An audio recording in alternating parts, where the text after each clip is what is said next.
So what's up mga boss, ispati na to karon ang loudest pipe champion sa Barangay Mabuhay, Pakibato District.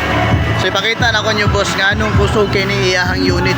Isang naka-stock ni iyahang unit mga boss. So mo ni ang hinungdan mga boss, anong kusog kay ni iyahang unit.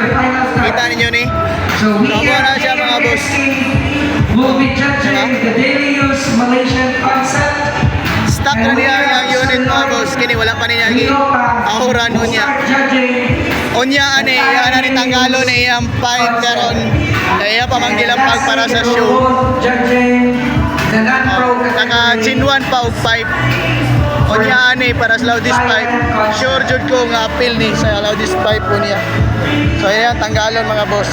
So atong sudungon nun niya kung at the same time mo champion bagyapon ni siya mga bossing sa loudest pipe sa 4 valve category carb edition.